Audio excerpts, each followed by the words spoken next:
다음 주일에 지키게 될 추수감사주일을 앞두고 지난주에 이어서 오늘도 감사에 대해서 한번 우리가 생각해 보는 시간을 가졌으면 합니다.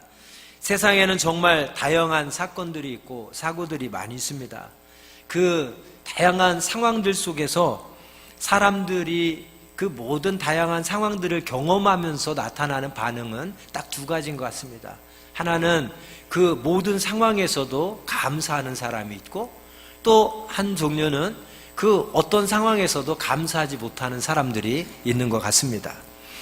오늘은 우리가 살아가는 세상에서 정말 감사를 대표적으로 실천했던 분 한 분을 소개하고, 또 성경 속의 인물들 중에서 감사를 실천했던 대표적인 인물 한 사람을 소개하고 우리가 한번 은혜를 나누고자 합니다. 첫 번째로 생각해 볼 것은 우리가 사는 세상에서 우리와 똑같은 사람으로 감사를 실천했던 대표적인 인물 한 사람을 소개하고자 합니다. 여러분들이 잘 아시겠지만 손양원 목사님이십니다. 전남 여수에 가면 애양원이라고 하는 곳이 있습니다. 이곳은 소록도가 생기기 전에 손양원 목사님께서 한센병 환자들, 즉 나병 환자들을 돌보던 곳이었습니다. 그곳에는 손양원 목사님이 사용하셨던 살아계시던 유품들이 전시되어 있는데, 그 유품들 중에서 눈에 띄는 유품이 하나 있습니다. 그게 뭐냐면 손양원 목사님이 두 아들이 순교를 당한 후에 장례식장에서 이제 장례 예배를 마치고 나서, 모든 장례식을 마치고 나서 하나님 앞에 감사 예물을 드린 감사 헌금 봉투가 지금도 그곳의 유품으로 전시되어 있습니다. 그 감사 헌금 봉투에 보면 이렇게 적혀 있습니다. 두 아들의 순교를 감사하며 1만 원, 손양원, 이렇게 쓰여서 감사 헌금 봉투가 지금도 전시되어 있습니다. 1948년 10월 19일이었습니다.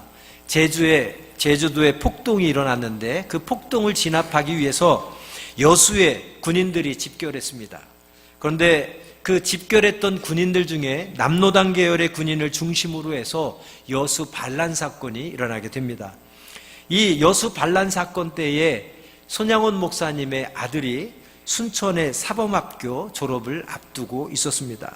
그런데 이 손양원 목사님의 두 아들이었던 손동인군과 손동신군이 공산당에게 체포되어서 이제 마지막 순간까지 복음을 전하다가 순교하고 말았습니다. 이때 당시 손양원 목사님은 교회에서 기도를 하고 계셨다고 합니다. 그런데 갑작스런 두 아들의 순교 소식을 듣고는 그 자리에서 하나님 앞에 이렇게 기도를 드렸다고 합니다. 하나님, 하나님의 뜻이 있으셔서 제 아들 둘을 불러가신 것으로 믿고 감사드립니다. 그리고 이내 손양원 목사님은 이렇게 계속 이어서 기도를 하셨다고 합니다. 하나님, 내 아들을 죽인 사람의 생명을 보존해 주십시오. 제가 그 사람을 전도하겠습니다. 그 사람이 그대로 지옥에 가서는 안 됩니다. 하나님, 저에게 제 아들을 죽인 그 사람을 사랑할 수 있는 마음을 주시옵소서. 이렇게 하나님 앞에 기도했다고 합니다. 목사님은 기도를 마치신 후에 서둘러서 미군 사령관에게 청원을 냈고, 자기 두 아들을 죽인 공산당원을 찾아달라고 했습니다. 그리고 그 공산당원을 찾아서 용서해 주기로 결심을 했습니다. 이제 두 아들의 장례식이 시작됩니다. 두 아들의 장례식장에 모인 많은 조객들 앞에서 이제 답례 인사를 하라고 했습니다. 그런데 그 많은 조객들 앞에서 손양원 목사님은 이렇게 인사를 대신합니다. 제가 이 시간에 무슨 답사를 하고 무슨 인사를 하겠습니까? 그러나 하나님 앞에 이 시간에도 감사하는 마음이 있어서 제가 몇 가지 말씀을 드리겠습니다 하면서 10가지의 감사를 모든 조객들 앞에 드렸다고 합니다. 그 감사의 내용이 이렇습니다. 첫째, 나 같은 죄인의 혈통에서 순교의 자식들이 나오게 하셨으니 하나님께 감사합니다.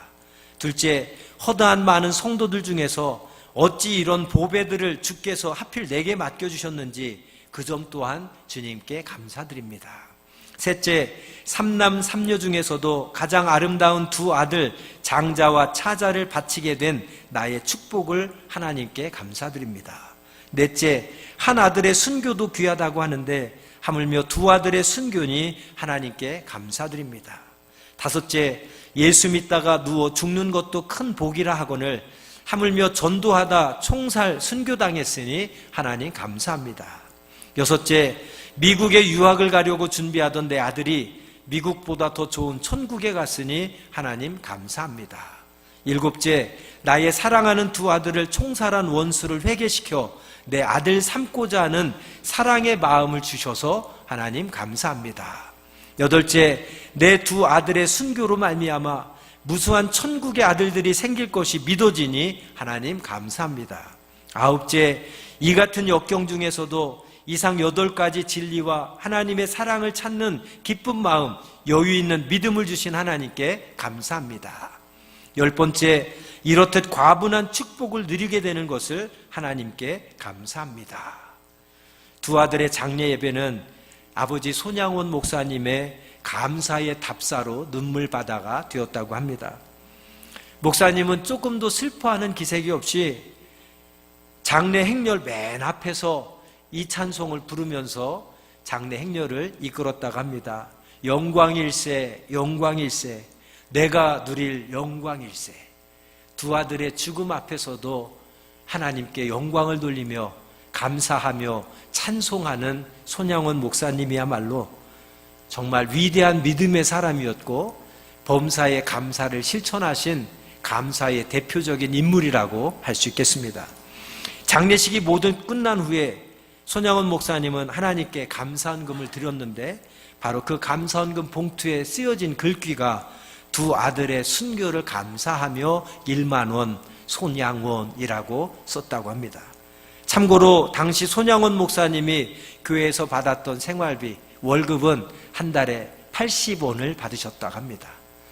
한 달에 80원을 받는 손양원 목사님이 2 아들의 순교에 감사하며 1만 원을 드렸다고 할 때에 그분의 믿음, 감사를 실천하는 대표적인 그 모습이 오늘 우리에게 얼마나 큰 도전을 주는지 모릅니다. 그런 손양원 목사님은 2 아들을 죽인 안재선이라고 하는 공산당원을 찾아서 결국 양자로 삼습니다. 그리고 그의 이름을 안재선에서 손재선이라고 이름을 새로 줍니다.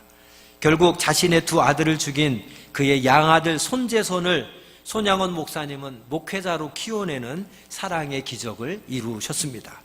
그 후에 손양원 목사님은 나 환자들을 돌보고 교회를 섬기면서 공산 치하에서 신앙과 믿음을 끝까지 지켜내며 살게 되었고, 이후에 신사참배를 강요하던 시절에도 신사참배를 끝까지 거부하며 믿음을 지키다가 옥고에서 말할 수 없는 고통을 당하며 결국 순교당하십니다. 이로써 손양원 목사님의 인생은 순교한 2명의 자식들에게도 부끄럽지 않은 아버지로, 또한 이 땅의 모든 그리스도인에게 감사의 모범을 보여준 위대한 믿음의 사람이고 위대한 감사의 사람으로 영원히 남게 되었습니다. 여러분, 우리가 사는 세상에는 이렇게 감사하는 분도 계시고 이런 상황에서도 하나님 앞에 최선의 감사를 드리는 분도 계십니다. 영국의 한 기자가 유명한 극작가였던 버나드 쇼라는 사람을 찾아가서 질문을 합니다. 세계 모든 책이 불타버려도 꼭 남아야 될 책이 있다면 당신은 어떤 책이라고 생각하십니까? 이렇게 질문을 했다고 합니다. 그러자 버나드 쇼라고 하는 유명한 극작가가 이렇게 대답을 했답니다. 나는 세상의 모든 책이 다 불타버려도 오직 하나의 책만 남아야 된다면 나는 욥기가 남아야 된다라고 생각합니다. 왜냐하면 욥은 가난해도 병들어도 자식을 잃어버려도 아내가 저주하고 자기 곁을 떠나버렸어도 변함없이 끝까지 믿음을 지키며 감사한 사람이었기 때문입니다 라고 이야기를 했다고 합니다. 여러분, 우리가 잘 아는데도 욥은 어떤 사람입니까? 하나님께 인정하신 동방의 의인이었습니다. 신앙의 인물들을 평가할 때 가장 중요한 기준이 무엇입니까? 세상 사람들이 그를 어떻게 보고 그를 어떻게 평가하느냐가 중요한 것이 아니라 신앙의 인물을 평가할 때 가장 중요한 기준은 하나님께서 그 사람을 어떻게 보셨을까? 하나님께서 그 사람을 어떻게 평가하실까가 가장 중요한 기준이 될 것입니다. 성경에 수많은 사람들이 등장합니다. 그러나 하나님께서 사탄 앞에서도 그 사람의 신앙과 인격 됨됨이를 반복해서 칭찬하신 사람이 있다면 오직 욥 한 사람밖에 없는 것 같습니다. 하나님께서는 욥의 신앙과 인격을 욥기 1장 1절에 이렇게 표현하고 있습니다. 우스 땅에 욥이라 불리는 사람이 있었는데 그 사람은 온전하고 정직하며 하나님을 경외하며 악에서 떠난 자더라. 하나님께서는 온전하고 정직하고 하나님을 경외하고 악에서 떠난 욥에게 큰 축복을 주셨는데 특별히 재물의 축복을 허락해 주셨습니다. 하나님께서 허락하신 이 재물의 축복은 얼마만큼 많은 재물이었냐면 오늘 욥기 1장 3절 말씀을 보면 욥이 소유했던 재물이 이 정도였다고 묘사되고 있습니다. 그의 소유물은 양이 7,000마리요 낙타가 3,000마리요 소가 500결이요 암나귀가 500마리며 종도 많이 있었으니 이 사람은 동방 사람 중에서 가장 훌륭한 자라. 여러분, 이 당시에 욥이 가졌던 재산은 당시에 상상할 수 없을 정도로 엄청난 재산이었습니다. 그래서 성경은 동방에서 가장 큰 부자였다고 욥을 묘사하고 있습니다. 또한 욥은 아들 7을 두었고 딸 3을 두어서 무엇 하나 부러울 것이 없는 행복한 삶을 살고 있었습니다. 그런데 어느 날 갑자기 욥의 삶 속에 까닭없이 엄청난 재앙이 불어닥칩니다. 그 많던 재산이 하루아침에 한순간에 사라져버립니다. 10명의 자녀들도 하루아침에 다 죽게 됩니다. 거기에다가 욥은 자신의 건강마저도 잃게 됩니다. 마지막으로 욥이 믿었던 자신의 아내마저도 욥을 향해 저주합니다. 당신이 그렇게 잘 믿던 하나님이 살아계시다면 어떻게 우리 집에 이런 일들이 일어날 수 있느냐? 그리고 이런 참혹한 상황에서도 어떻게 당신이 믿음을 지키며 하나님 앞에 감사하며 찬송을 하느냐? 나는 도저히 이해 못하겠다. 차라리 하나님을 욕하고 죽어버리라고 욥을 저주하고 떠나버립니다. 여러분, 정말 하루아침에 왜 그런지 이유도 모른 채 이런 엄청난 재앙을 경험하는 욥이었지만, 모든 것을 다 잃어버린 욥이었지만, 욥은 그 상황에서 어떻게 하나님 앞에 반응합니까? 그것이 오늘 본문 말씀입니다.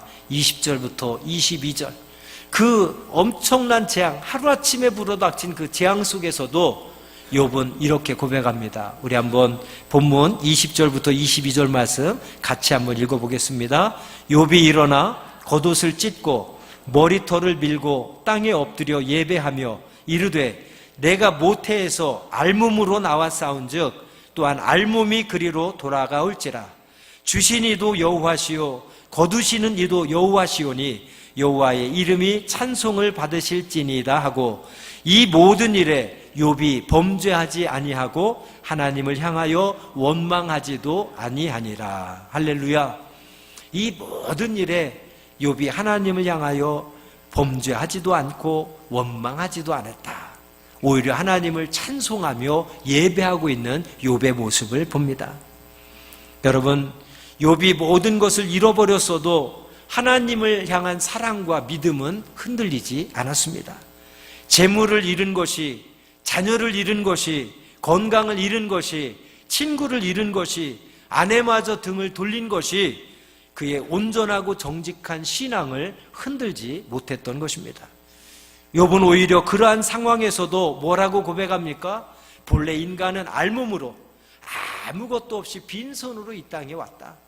그리고 결국은 알몸으로 빈손으로 하나님이 부르시면 가게 될 것이다. 우리가 살아가는 동안 지금 내가 현재 누리고 있는 모든 것은 주신 이도 하나님이시고 그것을 거두어 가시는 분도 하나님이시니 오직 하나님만 영광을 받으시라고 고백하고 있습니다. 여러분, 그렇습니다. 누가 범사에 감사할 수 있습니까? 정말 재산을 잃고 자녀를 잃고 친구를 잃고 아내를 잃고 건강을 잃어버려도 어떻게 그 상황에서 감사하고 찬송하며 예배할 수 있겠습니까? 그것은 오직 하나 주신 이도 여호와시요 거두시는 이도 여호와시다라는 사실을 인정하는 자만이 고백할 수 있는 고백이 감사인 줄로 믿습니다. 사탄은 욥기 1장에서 하나님과 논쟁을 합니다. 욥이 저렇게 신앙이 좋은 것, 욥이 저렇게 믿음이 좋은 것은 하나님이 욥에게 좋은 조건들을 허락해 주셔서 그렇다. 욥에게 많은 축복들을 주셨기 때문에 욥이 축복받아서 좋은 조건이기 때문에 저렇게 하나님을 잘 믿는 거지, 저에게 주신 축복들, 좋은 조건들을 다 걷어가시면 욥은 하나님을 섬기지 않을 거다 그럽니다. 그러나 사탄의 그러한 논쟁에도 하나님은 아니다, 욥은 그 좋은 조건 때문에 나를 섬기는 게 아니다, 내가 준 축복 때문이 아니라 욥은 전심으로 순전하게 정직하게 나를 사랑하고 나를 믿는 것이다라고 하나님은 욥을 자랑합니다. 사탄 앞에서 자랑하고 그를 인정합니다. 결국 사탄은 욥의 조건들을 다 빼앗아가 봅니다. 정말 그 조건들 때문에, 축복들 때문에 하나님을 사랑하고 섬기는 건지, 아니면 그 조건, 축복들이 없어도 하나님을 온전히 순종하며 순전한 마음으로 사랑하고 섬기는지를 테스트를 합니다. 그래서 모든 것을 다 빼앗아갔지만 오히려 그 모든 것을 앗아갔어도 하나님을 향한 욥의 순전하고 온전한 신앙이 증거로 남게 확인되는 상황에 이르게 되었던 것입니다. 그렇습니다, 여러분. 하나님께서 인정하셨던 대로 사탄에게 욥을 자랑하셨던 것처럼 욥의 신앙은 좋은 조건들 때문에 하나님을 사랑하고 믿은 것이 아니라 하나님을 순수하게 온전하게 사랑하는 그 사랑의 마음과 온전한 믿음으로 하나님을 섬겼던 것입니다. 사랑하는 여러분, 진정한 감사는 이렇게 무조건적인 감사입니다. 나에게 좋은 조건들을 허락해 주셔서 내 소원들을 이루어 주셔서 내가 바라는 것들을 허락해 주셔서 그 좋은 조건들, 축복들 때문에 감사하는 것이 아니라 그런 조건들이 아니어도 나의 죄를 십자가에서 대신 대속해 주시고 우리를 구원해 주신 그 하나님의 크신 사랑만으로도 우리가 감사할 수 있고 그분을 전심으로 섬길 수 있는 믿음이야말로 진정한 믿음이고, 그런 믿음으로 드려지는 감사가 진정한 감사일 것입니다. 그러면 우리는 이렇게 손양원 목사님처럼 또 욥과 같은 감사를 드릴 수 있을까요? 절대 쉬운 것은 아닐 것입니다. 한번 생각해 보십시오. 어린 자식이 백혈병으로 죽어가는 모습을 지켜보면서 부모의 입술에서 감사가 나올 것 같습니까? 평생 가족을 위해 헌신하던 아내가 암에 걸려서 죽어가는데 남편의 입술에서 아내가 암으로 죽어가는 모습을 보면서 그의 입술에서 감사가 고백될 수 있을까요? 태어나자마자 장애를 가지고 태어난 자녀, 이 병원 저 병원을 옮겨 다니면서 혹시라도 우리의 자녀가 정상인이 될 수 있을까 희망을 가져보지만 결국 평생 장애를 가지고 살아야만 된다는 판정을 받았을 때 과연 부모의 입에서 감사의 고백이 나올 수 있을까요? 사업을 시작해보지만 생활비는 고사하고 가게 월세도 해결하지 못해서, 직원들의 급여도 해결하지 못해서 은행빚이 늘어가고 사채가 눈덩이처럼 불어가는 그 상황 속에서 과연 우리의 입술에서 감사를 고백할 수 있을까요? 여러분, 우리가 막상 그 상황에 처해 있다면, 우리가 그 삶의 주인공들이라면 우리는 절대 쉽게 감사를 고백할 수가 없을 것입니다. 그러나 무조건적인 감사는, 순전한 믿음, 온전한 믿음의 감사는, 또 범사에 감사하는 것이 우리를 향한 하나님의 뜻이라고 했을 때 범사에 감사하는 것은 이러한 모든 상황에서도 손양원 목사님처럼 욥과 같이 감사할 수 있는 자가 되어야 진정한 믿음의 사람이고 진정한 감사라고 할 수 있을 것입니다. 전쟁터에서 아들을 잃은 부부가 말할 수 없는 슬픔과 아픔에 잠겼습니다. 그리고 교회에 출석해서 예배를 드립니다. 그러나 아들을 잃은 슬픔과 아픔을 뒤로하고 하나님 앞에 감사를 드립니다. 그의 감사에는 이런 내용이 적혀 있습니다. 하나님, 우리에게 좋은 아들을 보내주셔서 감사합니다. 그리고 20년 동안 아들과 함께 좋은 추억들을 만들며 행복한 시간을 갖게 해주셔서 감사합니다. 그리고 아들의 영혼을 받아주심을 감사합니다 하면서 하나님 앞에 감사를 드렸다고 합니다. 여러분, 아들을 잃고 얼마든지 원망하고 불평할 수 있지만, 그러나 이 부부는 하나님 앞에 무조건적인 감사를 드렸고 진정한 감사를 드렸습니다. 어떻게 감사를 드릴 수 있었겠습니까? 아들을 보내주신 분도 하나님이시고 20년 동안 살면서 행복한 추억을 많이 갖게 해주신 것도 하나님이시고, 우리는 이해할 수 없지만 하나님의 뜻이 있으셔서 데려가신 것도 하나님이시니 그것에 감사합니다 라고 고백할 수 있었던 것입니다. 여러분, 그렇습니다. 감사는 언제 감사할 수 있느냐? 우리가 감사의 기준을 높은 데에 설정해 놓으면 그 높은 기준 이상이 될 때만 감사를 할 수 있습니다. 그러나 우리가 감사의 기준을 제로 상태, 0에다가 놓고 우리가 감사를 한다면 우리는 모든 것을 감사할 수 있는, 범사에 감사할 수 있는, 무조건적인 감사를 할 수 있는 그런 믿음의 사람이 될 수 있습니다. 여러분은 감사의 기준을 어디에 설정해 놓고 살아가고 계십니까?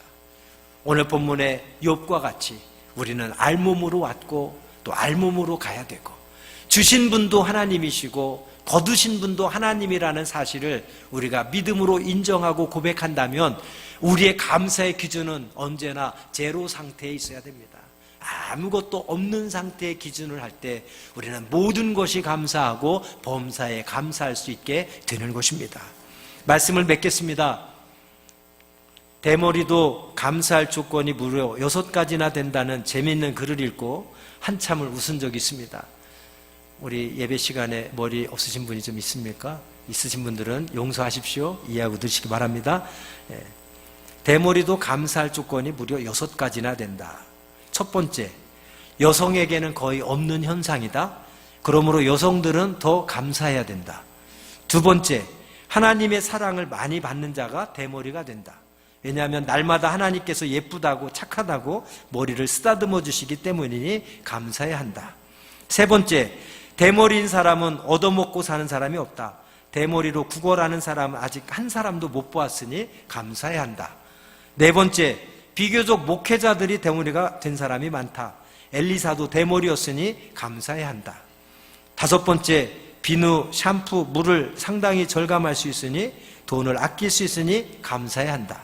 여섯 번째, 대머리인 사람은 하나님을 편하게 해드린다. 왜냐하면 마태복음 10장 30절에 하나님은 날마다 우리의 머리카락까지 세신다고 하셨는데 하나님께서 셀 머리카락이 많지 않으니 하나님을 편하게 해드리는 것이니 감사해야 한다. 사랑하는 여러분, 대머리에도 이렇게 감사할 조건이 많이 붙는다면 우리 인생에서 감사 못할 일은 하나도 없을 것 같습니다.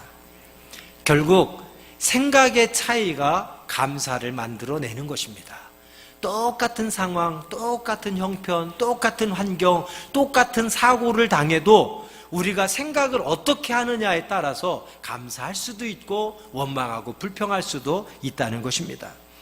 머리카락 한 올 심는데 10,000원이라고 합니다.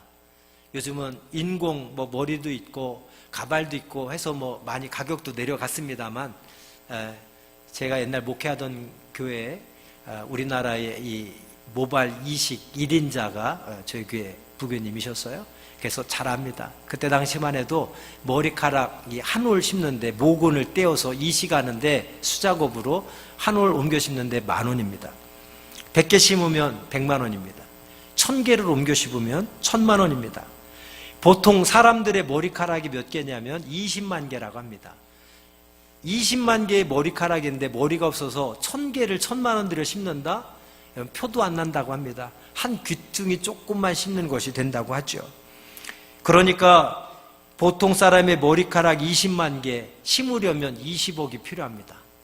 그런데 여러분, 우리가 머리가 이렇게 잘 있는 것도 하나님 앞에 감사하고 우리는 20억 부자로 살아가고 있는 것입니다. 혹시 머리가 없으신 분도 없는 머리 때문에 불평하기보다 스트레스 받기보다는 오히려 남은 머리카락에 감사하며 사시기 바랍니다. 그래도 그 남은 머리카락 한 올 한 올 여러분 10,000원씩 따져 보십시오. 그래도 그만큼의 부자로 살아가고 있는 것입니다. 우리가 생각을 바꾸면 감사하지 못할 일이 하나도 없습니다. 감사는 제로의 상태에 기준을 맞추고 우리가 모든 것을 바라보고 모든 것을 생각할 때 우리는 범사에 감사할 수 있고 무조건적으로 진정한 감사를 하나님 앞에 드릴 수 있습니다. 여러분, 하루의 일과를 마치고 잠자리에 들 때마다 여러분들의 생명을 하나님께 반납해 보십시오.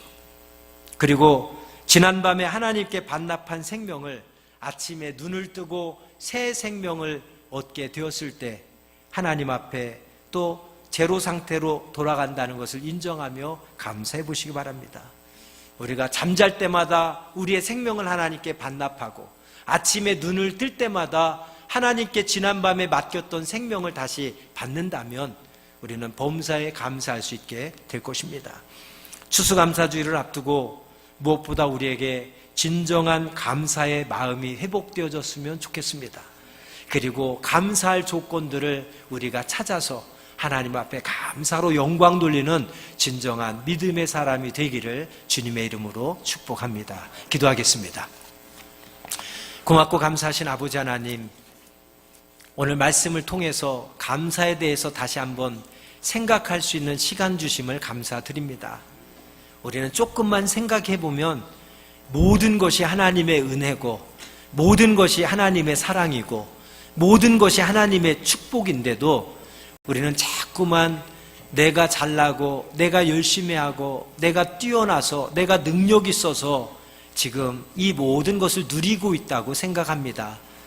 그러나 하나님께서 정말 한순간도 함께 해주시지 않고 한순간도 지켜주시지 않는다면 오늘이라도 우리의 생명 걷어가신다면 지금 내가 누리는 모든 것은 내 것이 될 수 없음을 다시 한번 기억하게 하시고 하나님 앞에 겸손히 지금까지 베푸신 은혜들, 우리의 지난 날을 돌아볼 때 이미 몇 차례 죽었어야 됐고 오늘의 내가 이 자리에 있을 수도 없지만 모든 것이 하나님의 은혜고 사랑이고 축복이었기에 오늘 내가 지금 이곳에 있음을 기억하며 우리가 하나님 앞에 최선의 감사를 드릴 수 있는 감사절이 되게 하여 주옵소서.